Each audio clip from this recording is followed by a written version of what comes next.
to the 11th episode of All the Books. I'm Eric Mickles. And I'm Nick Gunning. And we are your host, and we're going to share with you book news, literary updates. Yeah.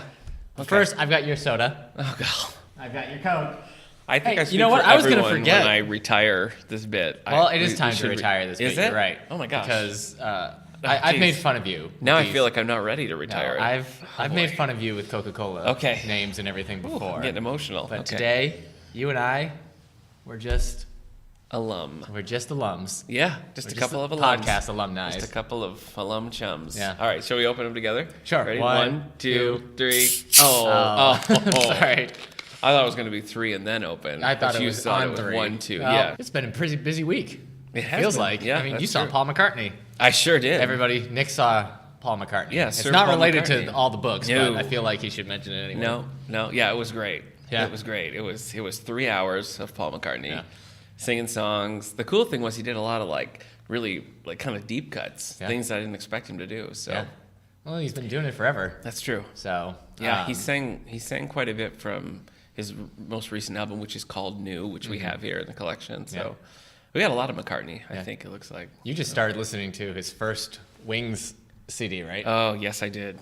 Yes, I got Wings Wildlife, which I've been trying to get for years. Yeah. It's out of print. It's hard to get, and I got it. And it was not worth the wait. It's a terrible album. But I wonder he's if allowed a bad album I every wonder now if and I'd then. like the Wings.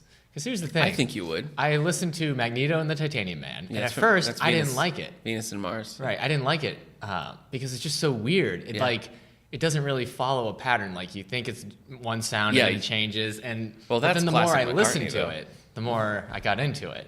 So I'm wondering if maybe that's been my problem with Paul McCartney and the Wings. It could be. Same thing with the James Bond. It's just theme. Wings. It's just Paul McCartney and Wings. Oh, not the well, Wings. it's the same thing with Live or Let Die. I didn't like it at first because it's so weird. Live and Let Die. What'd I say? Live or Let Die.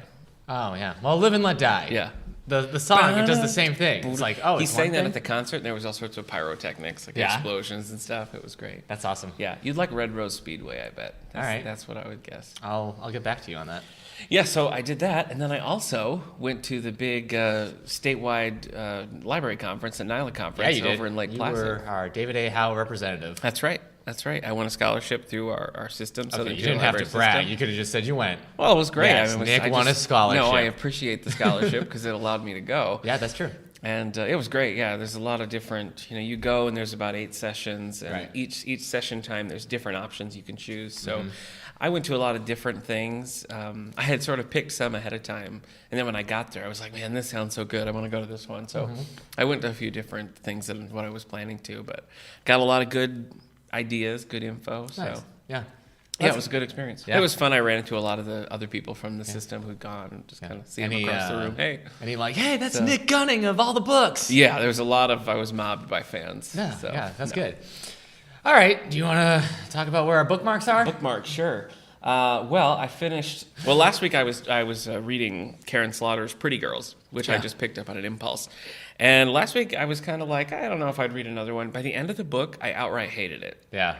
So That's too bad, man. To me, and I like some sort of light guilty pleasure, like a James Patterson, where it's not like high literature. It's just I know where this is going. But this just didn't work. Yeah. It was so many logical leaps, and it was like the villain was just like evil for the sake of being evil, and I didn't buy it. Right. And it's got a lot of praise, so there's probably a lot of Karen Slaughter fans out there that think I'm dumb or whatever, but it was not for me.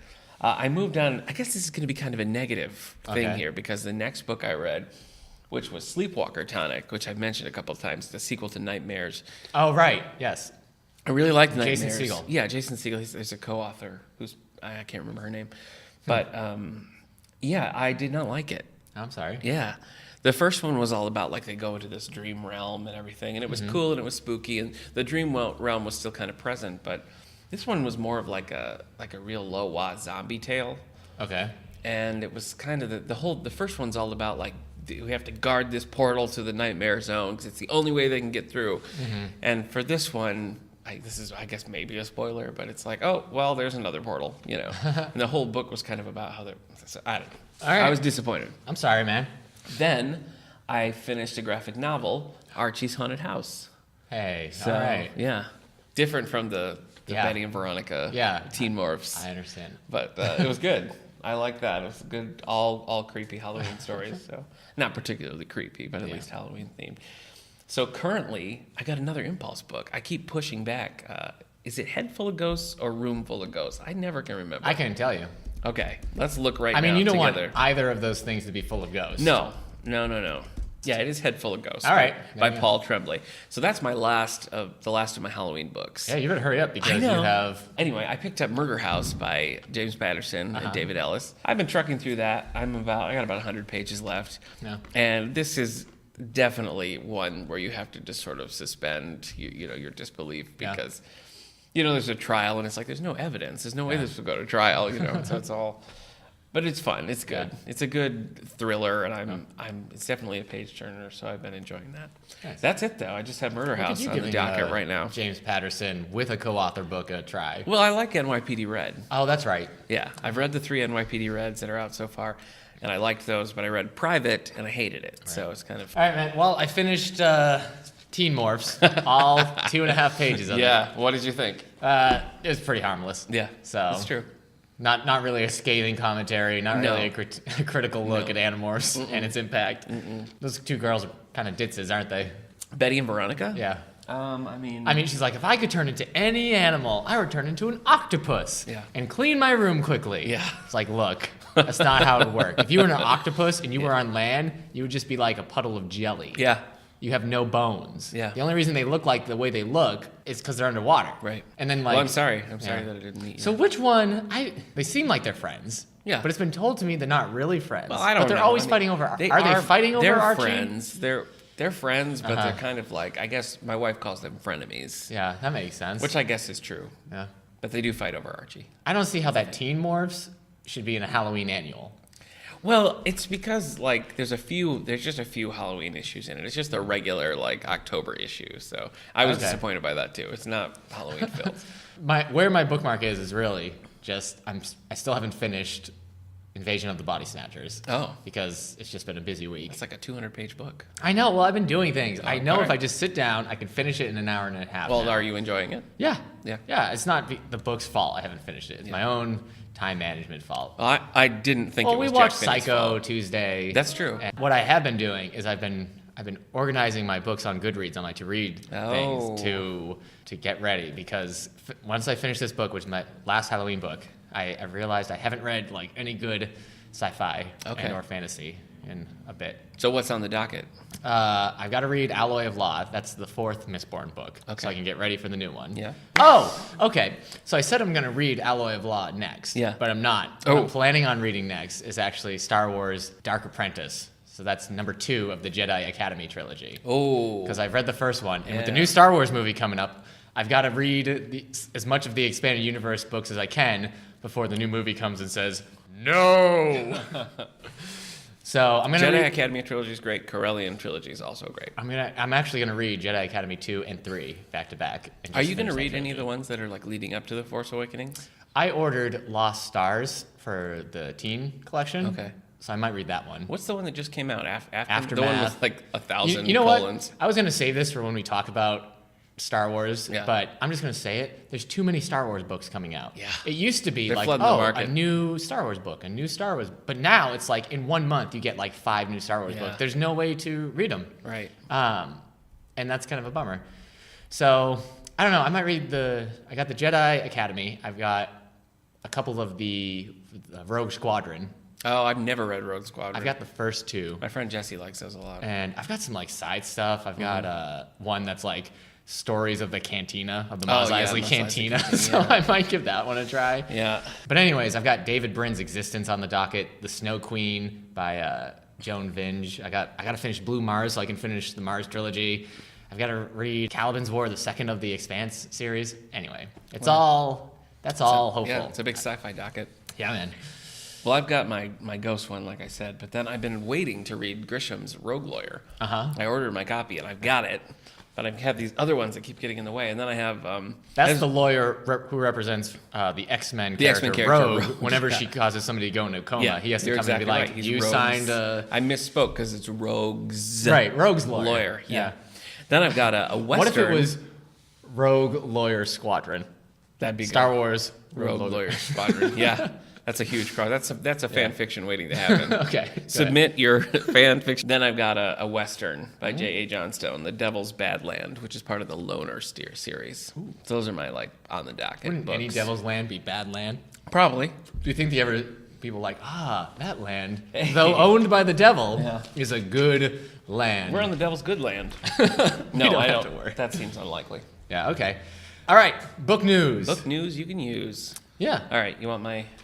this is a nice transition because I've got on my report here books coming out. The first one I have to mention is by your friend, Brandon Sanderson. It's Bands of Mourning, Mistborn number 6. Yeah.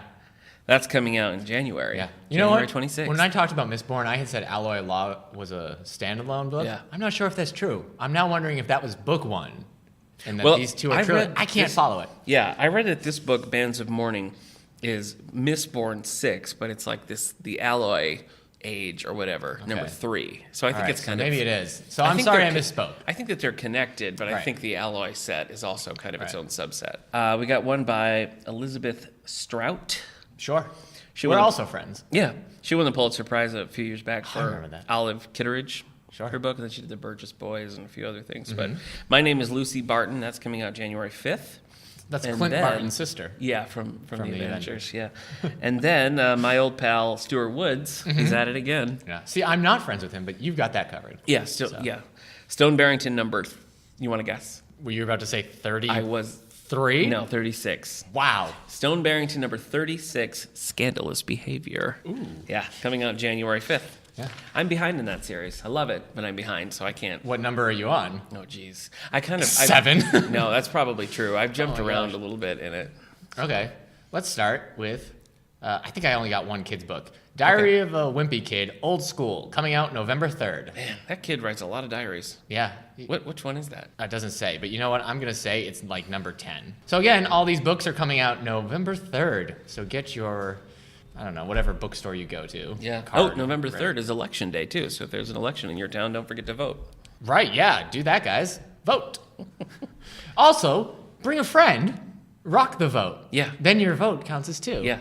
Well, I mean, I don't understand how that No, works. that's not- But if Billy D. Williams tells me that bringing a friend means my vote is 2, Yeah. who am I to disagree with yeah. him? Why did Billy D. Williams tell you that? It was an 80s commercial. Oh, okay. Remember? Yeah? No? No, remember? I don't remember an 80s political Maybe ad Rock the starring. Vote was different than Bring a Friend. Oh. Troublemaker, Surviving Hollywood and Scientology by Leah Remini from King of Queens. Oh, yeah. Also, she's hosting Dancing with the Stars right now because Aaron Andrews is busy with sports. Mm-hmm. I'm just going to mention this and we're going to move on. Here's a book that's coming out and if you're interested again, Crippled America, How to Make America Great Again by Donald J. Trump. Though I will say I didn't know his middle name was Jay. I didn't either. Living with a Seal. you think this is like Audrey. Right. No. 31 Days Training with the Toughest Man on the Planet by Jesse Itzler. Here's the thing. Yeah. I'm going to stop picking books by authors whose last name I cannot pronounce. Oh, that's going to really limit the field. Maybe you're right. I wouldn't be able to mention anything. Like, there's no books coming out this week. Are you sure? Nothing? Nothing at all. We got a nice shout out from our friends over in the Penn Yan Library. Hey, Penn Yan. Yeah, when they were coming back from the NILA conference, Yeah. they listened to our, what did they say on Facebook? They listened to the Stephen King episode. Episode 9. And it stimulated some good conversation. Yeah. So, Oh, if I could be a fly on that wall. yeah, I know. I want to know what they said. Yeah. So thanks for do you listening. Think do you think it was stuff about Stephen King books or stuff about like Just our who personalities. would you like to hang out with more? Probably. Eric or Nick? Yeah, I would think so. That's why I would would think want to be so. the fly. Yeah. Anybody who's like, oh, I like this Stephen King. I'm like, well, I got to fly away now. But- So anyway, Nick seems like a bully. thanks for the shout out and hello to our Penn Yan Yeah. pals. Hey guys, thanks for listening. You know what? It's funny. We mentioned Churchill last time. No More Champagne: Churchill and His Money by David Lau. Wow. It's about how poor Winston Churchill was. No more champagne. He couldn't get it. Yeah. The Comedians, Drunks, Thieves, Scoundrels in the History of American Comedy by Cliff Nesteroff. Only he spells Cliff, Kliph. That's a nonsense spelling. That is disgusting. So, I mean, there's no H in my name. yeah. So I wonder, guess I can't talk. it doesn't say, I can't find a list of comedians who are in this. Oh. So, Well. I don't know how good it's going to be. We'll save that magic for Yeah. patrons looking for that book. Yeah. All right. Hey, man, I got all the nonfiction out. Okay. Here's a graphic novel. Amazing, Fantastic, Incredible. This is a memoir. Who do you think it's about? I'm going to go ahead and say Stan Lee. It is a marvelous memoir of Stan Lee by Peter David. All right, here's the title. I'm going to tell you what I wish it was. Okay. The Bazaar of Bad Dreams, Stories by Stephen King. Okay. So that's a short story collection, I assume. I wish it was the Babar of Bad Dreams. Oh, yeah. Like a nightmare version of Babar. What was the thing you said a couple of weeks ago, though? You were like, love your nightmares. Yeah. That would be another time. Yeah, love your nightmares. Learn to enjoy them. By Eric Mickles, forward by Stephen King. Yeah. All right, Michael. So that's short stories. Yeah. Drunken Fireworks is in that collection. That Oh, one cool. that So maybe Nick says the audiobook. audiobook for Drunken Fireworks was terrible, so Yeah. maybe this is the better way to go. Maybe it is. You said it might have been a good story. Yeah, I mean, the story wasn't bad. It's just that narrator. Oh, my gosh. Okay. The Crossing by Michael Connolly. Oh, is that Harry Bosch? Yes. Stars of Fortune, Book 1 of the Guardians trilogy by Nora Roberts. Oh. So, She can't be stopped. no, she can't. I wonder what this means. Like the Guardians, I have no idea. that, Probably romance okay, so not the Guardians like, of the galaxy. or right, them, or like the Santa Claus, Easter Bunny, No. Tooth Fairy setup No, from it's that not movie. No, it's a love story starring Groot. I am Groot. Yeah. Well, my name is Sandy, and I just moved into town. I am Groot. I don't have time for a man in my life. I am Groot. Well, I gave him a southern accent. Yeah, he was He's habituating. yeah. That's good. Yep. Oh, Mr. Groot, you do go on. I am Groot. You know just what to say. Man, I'm gonna With read apologies to Nora Roberts and Yeah. whoever created Groot. Hey, He's a this one multi-talented. has only me excited to talk about it. Sword Coast Adventures Guide. It's a D&D accessory. And by D&D, for people who aren't nerds, you mean Dungeons and Dragons. Dungeons and Dragons. Roll your dice, kids. Sword Coast is great. It's a Okay. great realm. It's part Yeah. of the Forgotten Realms. Ooh. I'm just saying, it's Yeah. where Baldur's Gate took place. And Baldur's Gate is one of the best computer games of all time. Hey, is this what you mean where when I'm not interested, I get really silent? Because now I see that. I see that happening. Man. Sorry, say it again. Say it again. Say it again. All right, Jonathan Kellerman. Yeah. Oh, we're moving on. Okay. Yep. All right. The Golem of Paris. Ooh. Now, this is by Jonathan Kellerman and Jesse Kellerman. Oh, hey. Is Jesse Kellerman his son, How would I know? wife, Maybe. daughter, Sure. father? I doubt that. Jesse Kellerman's books, they kind of have that. You mean Jonathan Kellerman? I mean, Jesse Kellerman's doing this one. Yeah, okay. Well, anyway, these books, they also kind of have that Clive Cussler design Do they? about them. Like Yes. this one, it's the Eiffel Tower being struck by lightning. Ooh, look out. But a whole bunch of lightning. Mm-hmm. The Grown Up, not The Grown Ups, Mm. with Adam Sandler. The Grown Up, a story by author of Gone Girl. So Oh, yeah, yeah. It's like a short story. It's like a novella. see, that's the sound you make when you are interested. Yeah, okay. So when I'm saying stuff and you're just like, Yeah. people know you're not interested. Okay. So, Well, they're probably with me, though, so just kidding. all right. So do you know about this? Yeah, It's a ghost story. We talked about this. It's right. It's the first time it's published as a I mentioned standalone. it in advance notices a while back, but All right, I have yeah, to- it was collected in a short story collection a while back, but now it's just getting its own. Are you gonna read it? Have you read her other stuff? Oh yeah, The I Dark read all three. Spaces, which creeped you out, right? It didn't creep me out so much. I just didn't like that Dark Places. I didn't like that one as much. I loved Gone Girl, and I really liked Sharp Objects. Okay. I think they're probably just like desperate for her to write a new novel. Yeah. And so they're like, what do we have that we can publish? Yeah. Ah! Yeah. But I'm still going to read it, so Yeah. I Well, guess the it girl on worked. the train author is probably thrilled she hasn't written a new one Yeah, in a while. that's true. So, Yeah. Avenue of Mysteries by John Irving. Hey, that was also on my list. Look at this. Woo. Yeah. Miss Ruffles inherits everything. Oh, boy. Nancy Martin. If Miss Ruffles is a dog, so help me. Is it? Yeah, I knew it. Miss Ruffles is a dog. I Looks like a knew it. mutt, but she's wearing a crown. Wow, that's like the reverse plot of the Aristocats. Yeah, rich and flamboyant. The Honey Bell Aristodogs. Hensley, the most colorful character in Mule Shop, Texas. She dies of suspicious death. Oh my gosh. Was it Mrs. Ruffles? No, and engages the whole town by leaving her worldly fortune to the most undeserved recipient, her dog. Mrs. Ruffles. The incorrigible Miss Ruffles is The a what now? Texas cattle cur, not a cuddly lapdog. And when Honeybell was alive, Miss Ruffles liked nothing better than digging up Honeybell's famous rose garden after breakfast. I'm having trouble remembering which one is the dog and Yeah. which one is the victim. Ruffles. Honeybell's is the lady. the lady. Well, guess what? Miss Ruffles is in danger. Oh, no. And it's up to Sonny McKillop, What? the unwilling dog sitter, to keep her no. safe. She's unwilling, though. It's a bucking bull ride of an adventure for Sunny, and if Is this she's set in, not like, the Old careful, West? she It sounds might like it just is. get killed of her heart.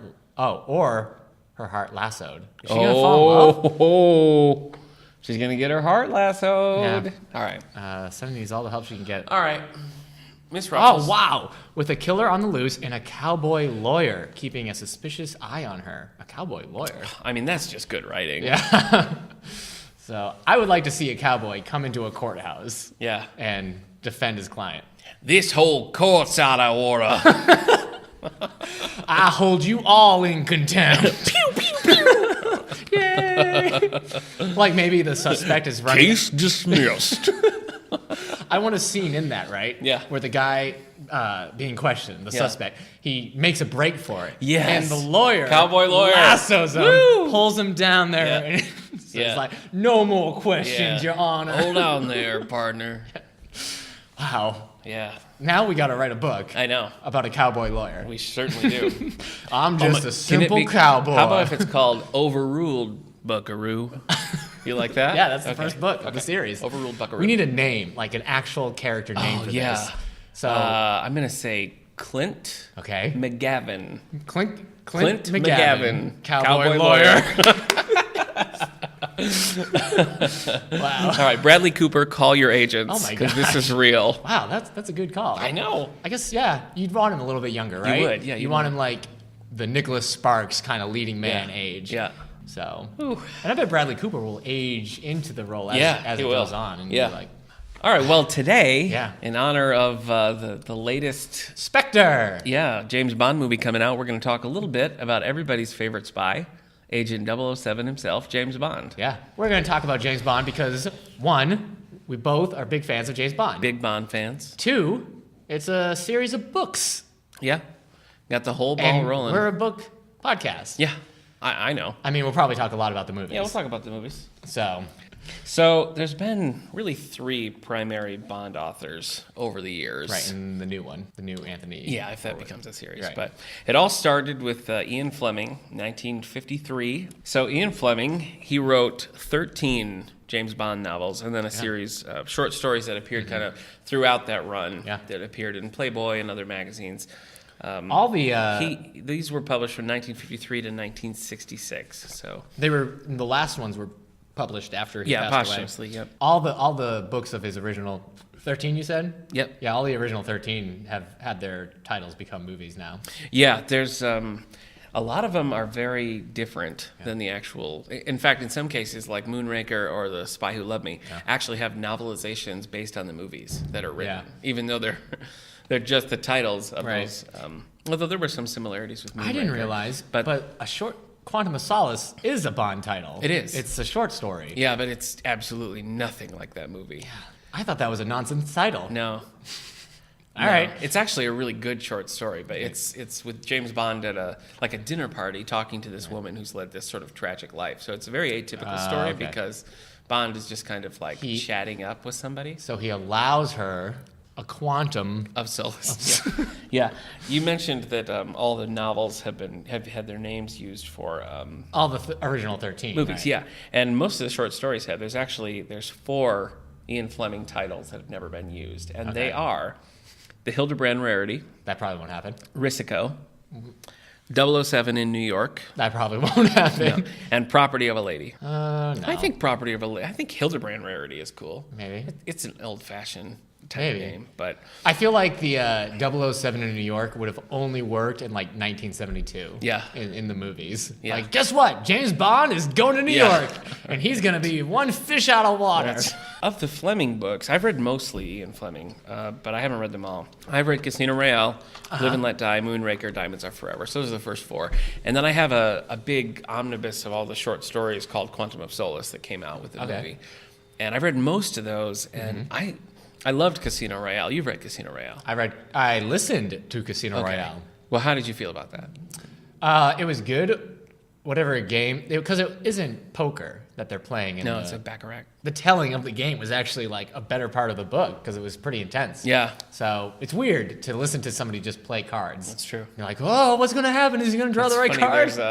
I had on the original Game Boy, like not a Game Boy Color or Advance or anything, the original, I had a James Bond game. And one of the levels, to defeat it, you have to like win a hand of baccarat. And it's a really difficult game to play. So I'm like, 14 years old on my Game Boy being like, I guess I'll deal this card. I never passed the level. Was there ever... In conclusion, I never passed the level. That's hilarious. Anyway, the short stories, I think in some ways, work a little bit better. Like For Your Eyes Only is a great short story. And like I said, I love Quantum of Solace too, but it's very different. So have you read other Flemings? Just the Casino Royale, but I mean, it was one of those books I read and I'm like, it wasn't bad, and I just want to keep reading them. Because you can't really call yourself a Bond fan if you haven't at least read one. Yeah. But now I want to read more. I loved Casino, but I kind of Moonraker and Diamonds Are Forever, I did not like the books. I heard Live and Let Die is actually a pretty good one. Live and Let Die is decent. So, yeah. And that's a pretty, funny movie. Really? Like their movie? I don't know, it's pretty gritty. You think so? I think Are we talking about the same one? Live and Let Die is, it has that... Solitaire. Yeah. It Okay. has that shark... that shark scene at the end of that, ooh. The shark scene? Yeah. You mean where he puts the shark repellent in the guy Well, that's and he pretty bad. explodes like a balloon? The part that I was like, he ties James Bond and Solitaire, together, and then he takes that big knife and cuts Bond's arms all up. That's... No, I wouldn't count Live and Let Die as one of the grittier Bonds. Really? Yeah. Oh, I definitely would. All the voodoo, it's creepy. It's one of the more... I feel like because it has voodoo in it, you can't count it as gritty. All right. So... Well, comparatively to like Man with the Golden Gun or really any of the Moores, I think it's probably the darkest of the Roger Moores, maybe For Your Eyes Only. So that was the Bond stuff from 53 to 66. When Ian Fleming died, they tried to pick it up a little bit with some other writers. It's funny how those books were received when they first came out. Like a lot of people calling them like smut. Or JFK was a huge fan of the Ian Fleming books. That's kind of cool. Yeah, you like knowing that. Yeah. Well, the James Bond of the books is so. When you picture like a Roger Moore or even a Pierce Brosnan as James Bond, and you go back and read the books, you're like, jeez, he's awful. Yeah, he's mean. He's one of the interesting things in the books is that he has that scar on his face. Right. He got that in the Casino Royale. Yeah. His face is cut as a way of marking him as a spy, and so for the rest of the books, he has to kind of deal with that, and that's totally absent in the movies. But so they tried a few other authors, and nothing really took off. And it wasn't until the late 70s, 79, when John Gardner picked it up, and he actually wrote 16 novels. Wow. So more than Fleming. So, because he also wrote some of the novelizations. He did a novelization of GoldenEye. License to Kill. License to Kill, yeah. Okay. Have you read the novelizations? Because you're kind of a fan of reading movie novelizations. Yeah, I like novelizations. No, I haven't. Well, I'm not there yet. But for Gardner, I didn't read any of Gardner's. I read a few of his books. I read Seafire and I read Cold Fall. And I liked them. The difference, too, is that he's an American author. Yeah. And so it just has kind of a different flavor than Ian Fleming. They're very different, I think, from the Fleming books. They're good, but they're different. Yeah. Do you see any titles under John Gardner that you think would be good movie titles? License Renewed, For Special Services, Icebreaker, Roll of Honor. I like Never Send Flowers. I always thought that was a good title. Win, Lose, or Die, Scorpius. Lame. I like this one. No Deals, Mr. Bond. Yeah. Have you read Gardner at all? No. Okay. Once he's done, then Raymond Benson takes over, and Benson had written a James Bond encyclopedia, basically. Oh, really? Yeah, and then they gave him the Bond novels, and he wrote 9 of them from 96 to 2002. Way to go, Benson. The only one that I've read of his was The World Is Not Enough. The novelization. Yeah. And he also, so he did Tomorrow Never Dies, The World Is Not Enough, and Die Another Day. So they did want to novelize that one. Yeah. But was that a good novelization? Yeah, it was. I feel like I really would have to read some of his originals before I say one. 0 - 10, The Facts of Death, High Time to Kill. Yeah. Actually, we're going to steal that title for our cowboy lawyer. High Time to Kill is a good one. High Time to Kill is that great. That is a good one. Never Dream of Dying. Okay.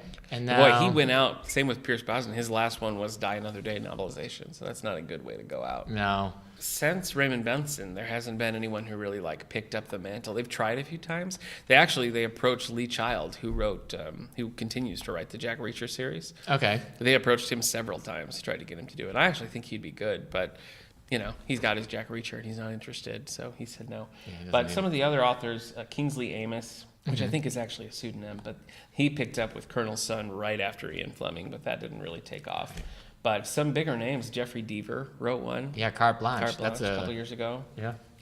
Then the estate hired Sebastian Faulks to write one. Yeah. And that was interesting because that disregarded everything since Fleming and basically tried to be like the 14th Fleming novel. Oh. It even says like Sebastian Faulks writing as Ian Fleming. Huh. And he picks up those threads. It's set in the 60s. So it's a different one altogether. But there's only one. Yeah. Then it went to William Boyd, only one. And now, Solo. as we mentioned, Trigger Mortis. Trigger Mortis by Anthony Horowitz. Yeah. So, but that one's cool because it uses some of the material that Fleming wrote for the aborted TV series back in the 60s. Okay. That never went anywhere. So it actually has some original Fleming stuff in it. These which are is all neat. different publishers too. It's bouncing all around. Yeah. And the estate, I think, just kind of hires what they want. But Okay. those are the main adult ones. And Trigger Mortis, as we found out, it's a sequel specifically for Goldfinger because it's Pussy- 2 weeks Pussy after Galore's in it. Goldfinger. Yeah. I wonder if we can mention any of the Bond girls while keeping our clean rating. No. Also, guess what, man? I didn't know about this. Charlie Higson, right? He wrote a Young Bond series of novels. Yeah. Which both makes me happy because now I totally want to read this. A little disappointed that it's not the novelizations of James Bond Jr. There are novelizations of James Bond Jr. What? There's like 6 James Bond Jr. novelizations. Are you kidding me? Yeah, no, I'm not kidding you. But his Silverfin, I think, is the first one of that.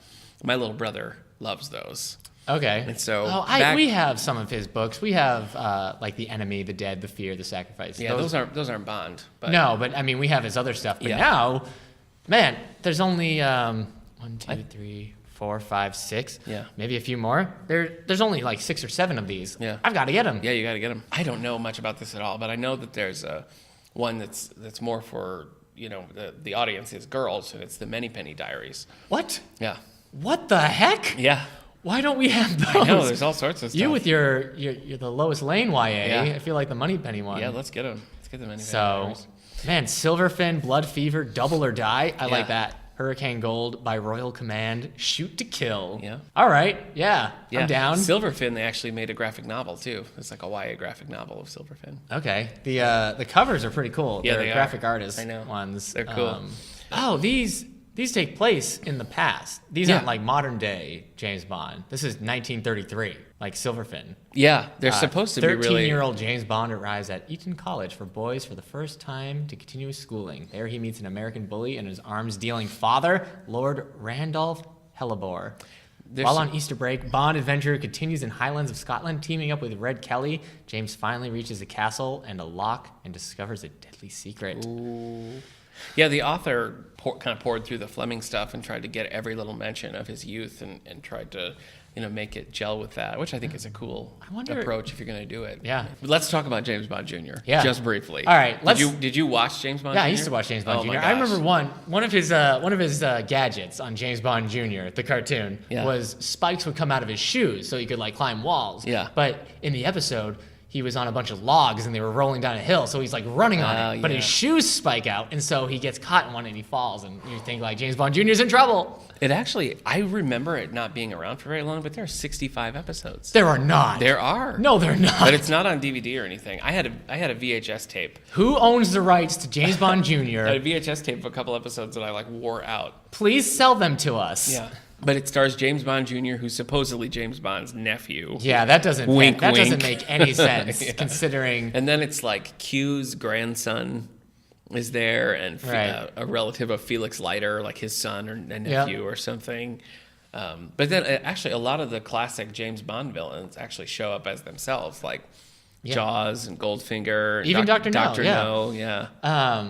Yeah, it says one season, 65 episodes. Wow. How do we get this on DVD? I played the original like 8-bit Nintendo. Yeah, it James says Bond that Jr. one. game. It was also 12 issues of a Marvel Comics. Yeah, I think I read the comics. 6 novelizations. I haven't read any of the novels. How are we not? Look, let's just stop recording Yeah, right let's now. do it. Go find all 65 Let's find episodes them of this. all. So they were doing this in 91. So this, for a while, was the only thing carrying the Bond torch. Yeah, I guess because, that's true. That's in that break. License to Kill kind of stop the franchise until like License for like to Kill a franchise. 8 years, right? It was a long time. That's rough. Yeah, and then old Pierce. Yeah. What I like all the names of the characters in this. So you got Horace IQ. Yeah. He's Q's grandson. Tracy Milbanks. Gordon Leiter, or as they call him, Gordo. Gordo. What is he, Felix's son? Possibly the son. Oh, okay. They never say. Yeah, All they right. never say. Okay. I got to read some of the Bond girl names on this, though. Lotta De Niro. Shelley Casing.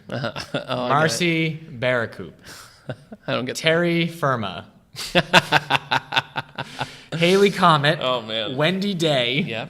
Sergeant Victoria Province. Wow. Those are great. Yeah, it's basically like Daphne Goodgrades. Yeah. That's funny. That's almost like Captain Planet style Yeah, naming. that's right. Hoggish Greedily. Loot and plunder. Loot and plunder. Yeah. Those were like contemporaries, Captain Planet and James Bond Jr. They were like all around at the same time. Look, the point is, that's our podcast. James All the Bond. James Bond Jr. Oh my gosh. We just talk about every Folks, freaking tune in. episode Yeah. of James Bond Jr. Wow, how did we end up getting way more excited about that than It's just anything else we've for talked me, about? that's like nostalgia. You know, Yeah. that was a big. I had an action figure. He was orange. He had a parachute. Okay. He jumped out in the parachute. It was great. Well, of the recent books, I mean, the Anthony Horowitz one is kind of, I mean, it's such a terrible title, Yeah. Trigger Mortis, and I wasn't too. I didn't really like House of Silk, his new take on Sherlock, but I'm kind of curious about Trigger Mortis. So we have it. It's been ordered. I don't know if it's here yet, but Okay. we'll have that. I thought I saw it. Check it out. Is it? Okay. Anyway, All right, so that might be worth reading. And I always wanted to read Raymond Benson's. I thought 0-10 was like the coolest title. And I don't know why, but I always. it'd be -10. Yeah, it would be. I always liked that one. I'd like to read a little bit more Gardner, because I read those when I was probably in high school. I haven't read them recently, so I might like them a little better now. Yeah. Well, for me, I've got to read more Fleming. At least I got to read. We do have. Live and Let Die. We have all of these. I mean, we have all the Flemings down in the stacks. We have a lot of Benson. We have a lot of Gardner. So the first kind of this is sort of a forgotten thing, but the first appearance of James Bond, like the actually movies. in film, Yeah. was a take on Casino Royale. Yeah. It's a TV movie. It is a TV movie. Yeah, it's about an hour long. Black and white. Yeah, Barry Nelson, who's is in The Shining. Yeah. I can't remember who he plays. He's the guy who like owns the Overlook. Okay. But anyway, Barry Nelson plays James Bond, but they flip it so that Bond is an English or an American. American, yeah. And Leiter is the British agent. They call Felix. him Jimmy Bond. They do.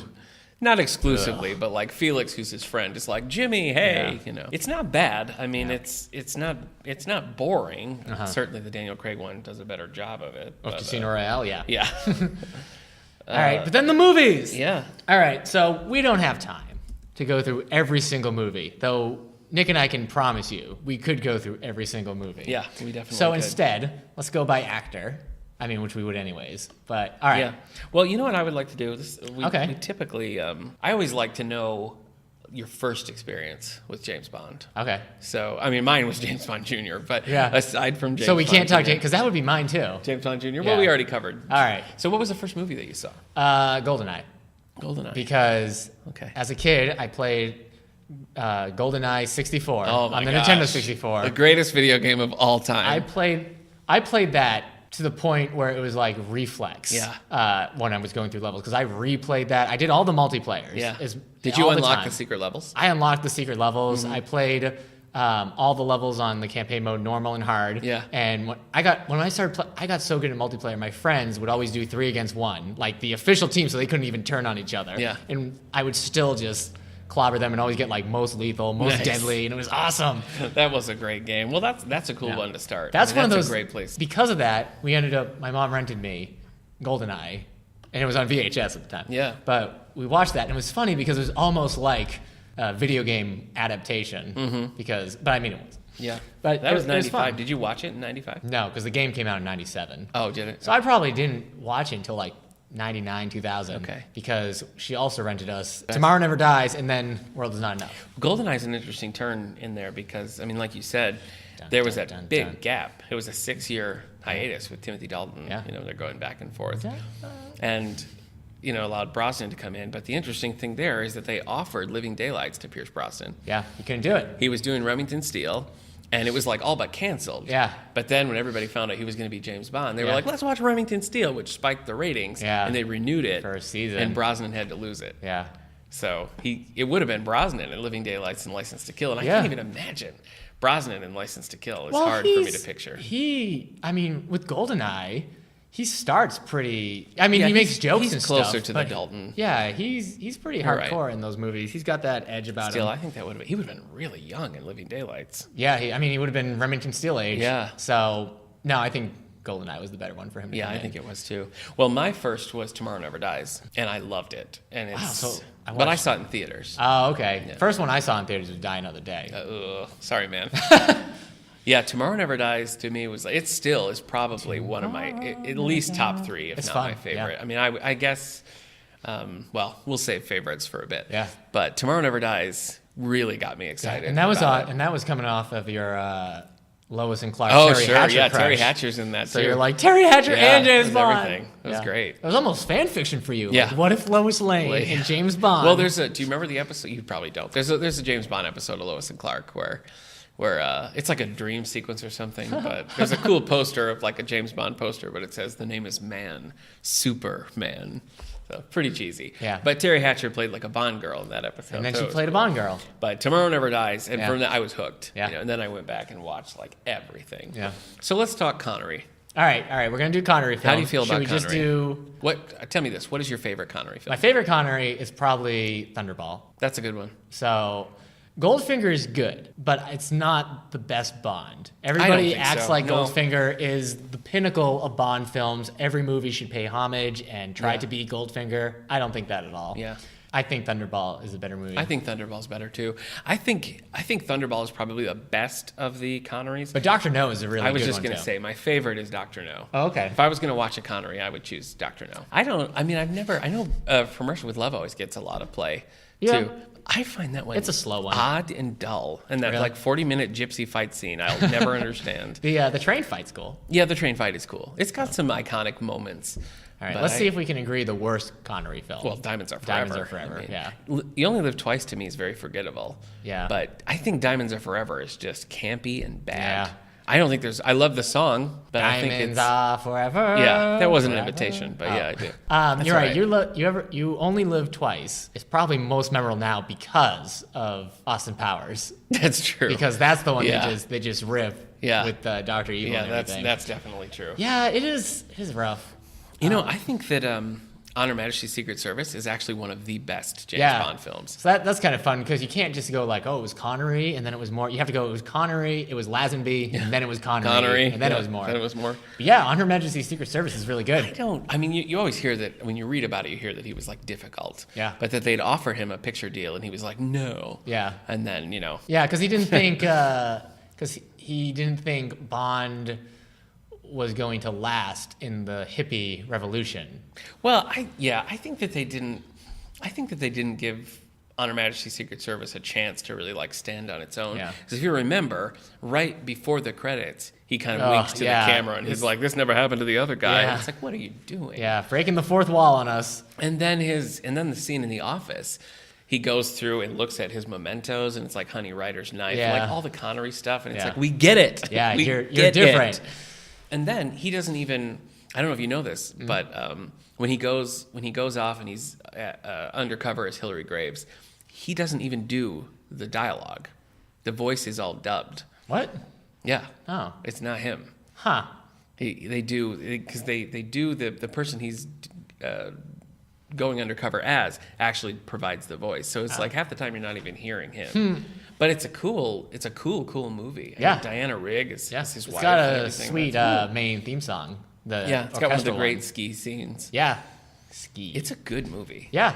He's a weird Bond, but it's a good movie. All right. So then we go to Roger Moore. Roger Moore. I'm going to make this statement here. Yeah, here it comes. That Roger Moore is my favorite. Boom. Always has Drop been. the mic. I just... You didn't even start with him. No, that's true. That's true. And yet somehow it became your favorite. I just like that era. And I think the thing with Roger Moore is that like Timothy Dalton, for example, I think is so far on the other side of being like a gruff, tough James Bond that he believes everything he's doing can work. Yeah, you lose the sort of suave, cool, like humor side of Bond, which I think is important. Best of the Roger Moores. Spy Who Loved Me. Yeah, I'd have to say that. Spy Who Loved Me is probably one of the best Bond films of all time. It's in my top 3. Me too. Spy Who Loved Me and Tomorrow Never Dies. Spy Who Loved Me has a great song, a great opening, ski scene. Yeah. It has that awesome, I mean, I don't know how other people feel about it, but that Lotus helicopter chase where he's in the car. Yeah. There's that shot where they're like chasing and it's a high speed race and then the helicopter just comes off and the soundtrack kicks in like, yeah.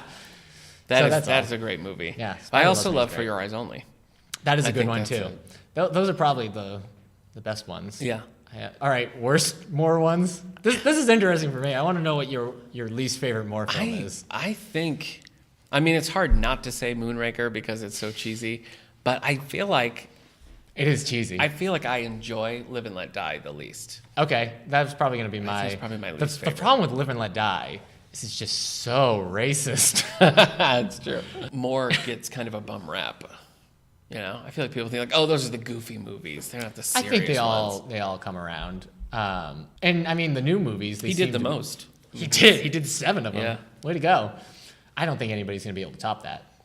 It seems unlikely now. So, I mean, technically Connery did 7 if you count Never Say Never, but I don't think anybody wants to count that. Timothy Dalton comes in for 2 films.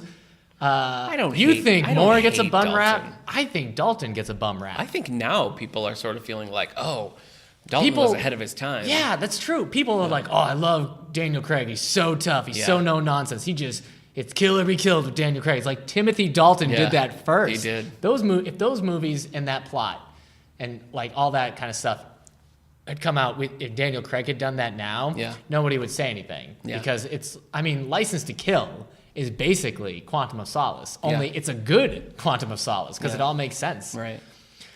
I like Living Daylights. You like Living Daylights. That's probably License to Kill was always so it's dark. It's dark and gritty. It was not That's what I wanted. That's an appropriate use of the word gritty. Yeah.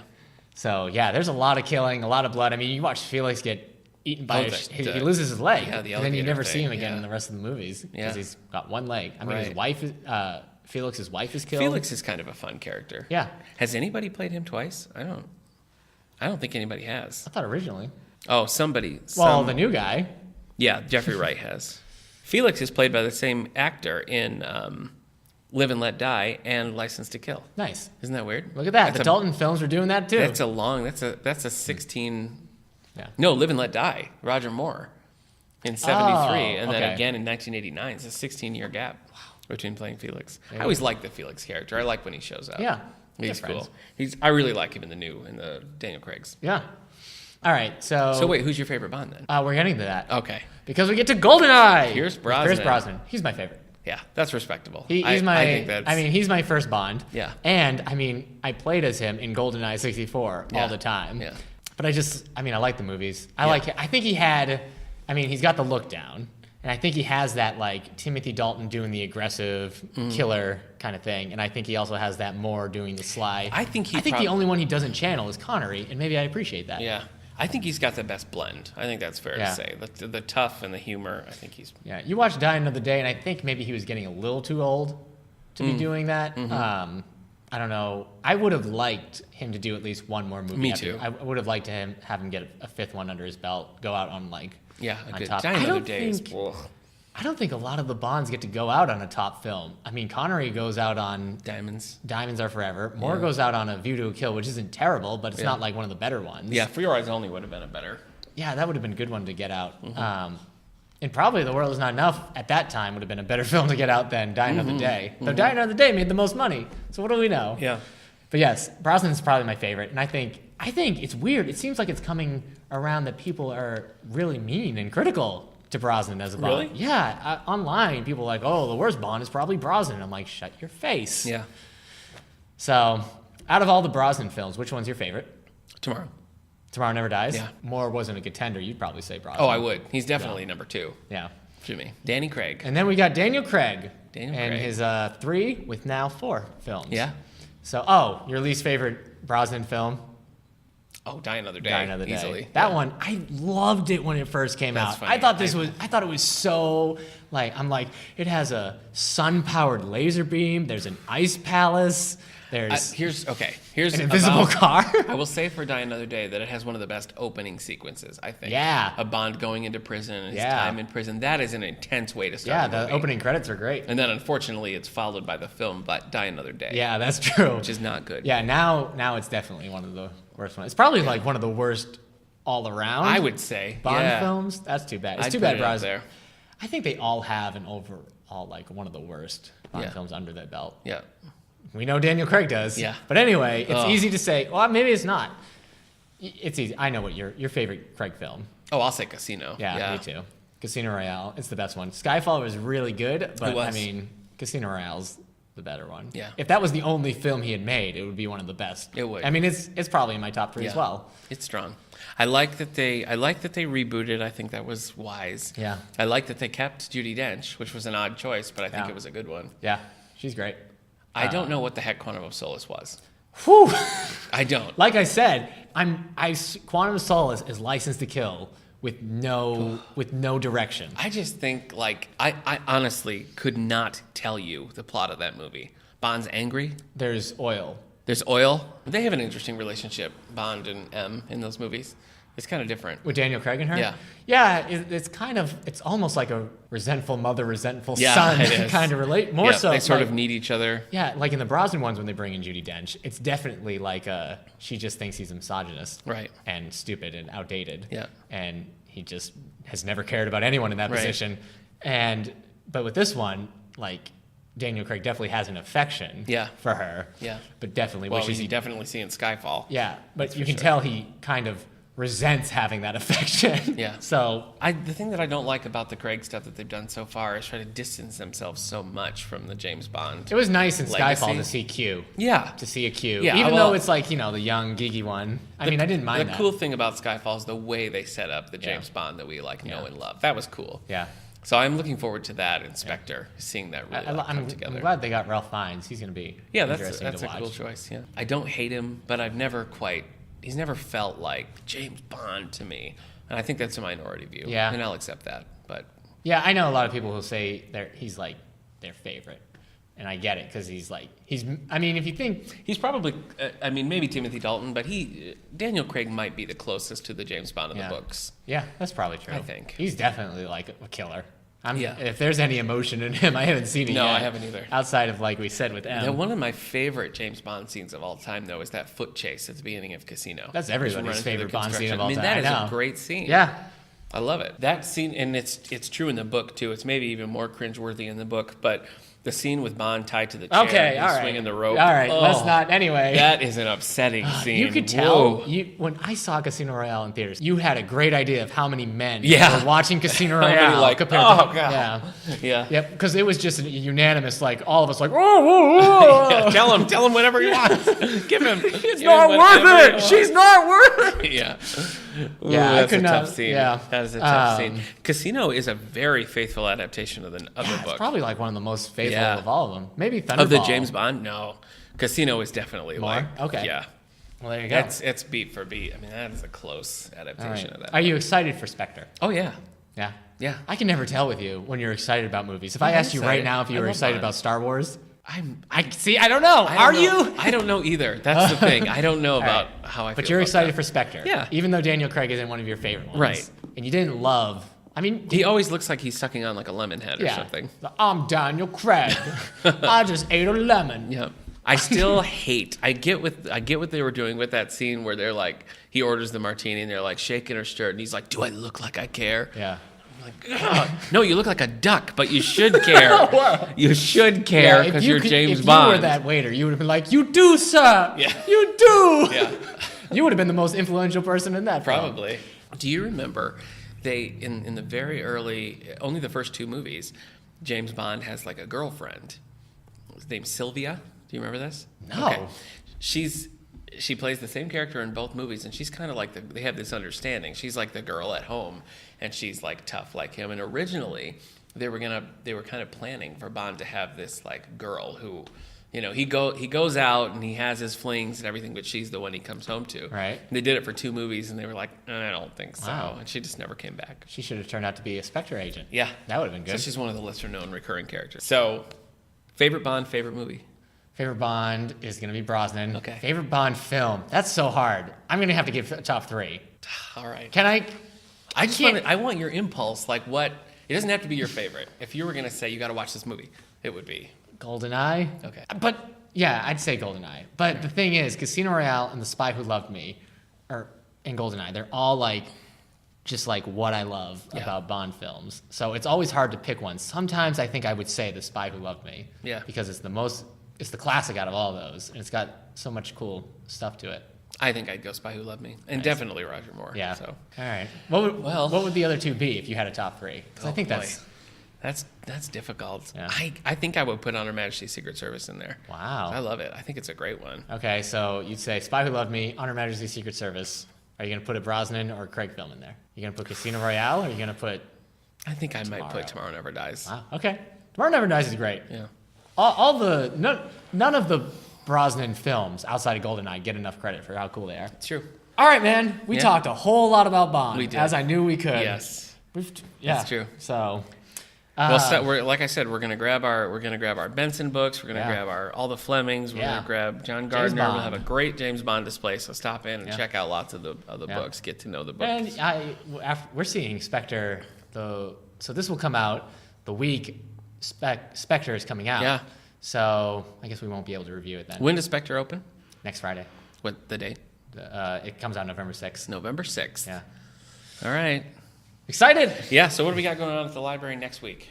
All right. So we've got our after-school tabletop board games from 3:30 to 5:30 in the Monday Club room, and we get a good amount of kids. I had to get my wife to come help me because it was at the point where it was just me, and so we have games like Clue and Monopoly, and the kids know how to play that. But I also bring a bunch of different games, so it's hard to teach 12 kids who are playing 3 different games how to play a game while also interacting with them. So she came to help me out. Our November teen book club for 12 to 18-year-olds is Cinder. Oh. So. Okay. Who's that by? Marissa Mayer. All right. I hope that's right. I've got next week is we're meeting to talk about Salem's Lot. Salem's Lot. It's kind of the end of our Halloween season. So we're talking about Salem's Lot Monday the 2nd at 3. Then we're finishing up in the other book club. We're doing Rainbow Rowell's Landline, which we meet for that a little later in the month. Okay. Tech class? It's going to be on podcasting. Oh, really? Yep. Oh, that's fun. So this will come out in the next week. So that's November, not 2nd, the 9th. No, November 2nd is esports. November 9th is podcasting. Yeah, November 9th, I'm doing a class on iTunes U, which is iTunes University, and podcasting. So touring, podcasts you can listen to and how you can listen to them. But maybe making your own podcast. Yeah, maybe. Because it's there That's we go. Right. That's our thing. If you're digging what Nick and I are putting out there, and you want to, do your own content, don't steal any of our sweet ideas. No, it's too good. Maybe that's how we should do. Speaking of our sweet ideas. NaNoWriMo. We are an official NaNoWriMo write-in spot. So Mondays, 6 to 8. Yeah.